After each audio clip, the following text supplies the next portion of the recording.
Hello दोस्तों, तो कैसे हैं आप सब। आशा करता हूँ सब काफ़ी अच्छे से अपनी लाइफ को एंजॉय कर रहे होंगे, अपना और अपनी फैमिली का ध्यान भी काफ़ी अच्छे से रख रहे होंगे। तो दोस्तों, हम वापस आ चुके हैं आपके लिए एक बिल्कुल नई कहानी लेकर, और जो कि आज हम आपको सुनाएंगे एक डायमेंशनल स्टोरी। इसके बाद आप ये ज़रूर सोचेंगे कि क्या ये डायमेंशन वगैरह सच होता है।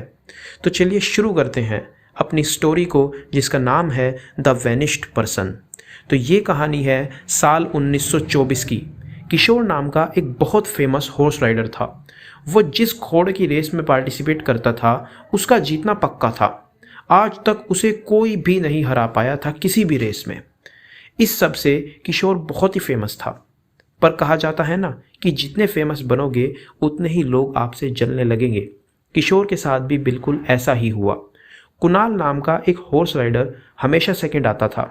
ये बिल्कुल आप इससे कंपेयर कर सकते हैं जैसे कि लेविस हैमिल्टन और मैक्स वर्स्टैपन का F1 रेसिंग में नाम चलता है।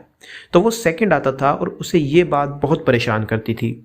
उसने सोचा कि राइडर एक ना एक दिन तो इस किशोर को ज़रूर हराना है, और अपने घोड़े के साथ रोज़ घंटों बार प्रैक्टिस करता था। कुछ महीनों बाद उसे लगने लगा कि अब उससे अच्छा खिलाड़ी तो और कोई नहीं है। तो उसने किशोर को चैलेंज कर दिया एक रेस के लिए, कि सिर्फ हम दोनों के बीच ही एक रेस होगी और देखते हैं कौन जीतता है। किशोर को भी बार बार जीतने के बाद अब घमंड सा होने लगा था। तो उसने हाँ कर दिया और दोनों ने परसों का दिन चुना रेस के लिए, या हम कह सकते हैं ऐतिहासिक रेस के लिए। दोनों परसों पहाड़ के पास पहुँचे और दोनों ने कह दिया कि जो सबसे पहले पहाड़ की ऊंचाई पर पहुँचेगा वो विजेता घोषित होगा। रेस देखने किशोर और कुणाल के दोस्त भी आए हुए थे। रेस शुरू हुई। दोनों अपने घोड़े पर सवार पहाड़ों की ऊंचाई की तरफ बढ़ने लगे। उन दोनों के पीछे उनके दो दोस्त भी मोटरसाइकिल पर उनको देख रहे थे। हमेशा की तरह इस बार भी किशोर कुणाल से आगे था। किशोर की घोड़े की रफ्तार बहुत तेज थी। तभी अचानक सामने एक बड़ा सा पत्थर आ गया और किशोर के घोड़े की उससे टक्कर हो गई, और किशोर और उसका घोड़ा हवा में ऊपर उड़ गए। जैसे ही नीचे ज़मीन पर गिरने वाले थे, किशोर और उसका घोड़ा गायब हो गए। कुणाल और वो जो दो दोस्त मोटरसाइकिल पर थे वो ये देखकर चौंक गए कि ये दोनों आखिर कहाँ चले गए।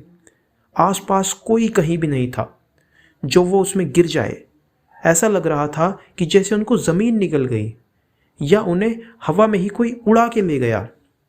तुरंत कुणाल और वो दो दोस्त नीचे गए और ये सब पुलिस को बताया। पुलिस को तो उनकी बात पर यकीन ही नहीं हुआ, पर किशोर नाम के बहुत बड़े खिलाड़ी की ये बात कर रहे थे, इसलिए पुलिस ने 3-4 लोग वहाँ इन्वेस्टिगेशन के लिए भेज दिए। वहाँ उन्होंने उस पत्थर को हिलाने की कोशिश की, पर वो हिला ही नहीं पाए और ना किशोर का कुछ पता चला। धीरे धीरे जब और घोड़ों की रेस की प्रतियोगिता होने लगी और उसमें किशोर नहीं दिखा, तो हर जगह बात फैल गई कि किशोर आखिर कहाँ गायब हो गया। जब सबको पता चला कि किशोर एक पत्थर से टक्कर खाकर गायब हो गया, तो किसी को यकीन नहीं हुआ। पर उसमें से एक जर्मन साइंटिस्ट था, जोसेफ। उसको जब ये बात पता चली तो उसको लगा कि शायद इस पत्थर से टकरा के एक दूसरे डायमेंशन का रास्ता खुल जाता हो और किशोर भी उसी डायमेंशन में चला गया हो। उस साइंटिस्ट ने बहुत रिसर्च की। वो हर रोज़ उस पत्थर के पास जाकर कोशिश करता कि किसी तरह उसे उस डायमेंशन में जाने का रास्ता मिल जाए, और उसने अपनी यही सब रिसर्च पर एक बुक भी लिखी थी, द वैनिश्ड पर्सन, और उसकी ये बुक बहुत फेमस हुई। पर जिस दिन से ये बुक पब्लिश हुई उसी दिन से आज तक वो साइंटिस्ट भी गायब है। तो दोस्तों, कैसी लगी आपको ये स्टोरी? आपको क्या लगता है कि क्या वो साइंटिस्ट भी दूसरे डायमेंशन में पहुंच गया?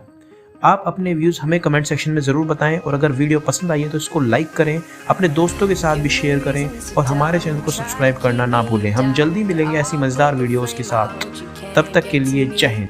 Throw your sticks and your stones, go break all of my bones. You won't ache my soul, you can't get to me.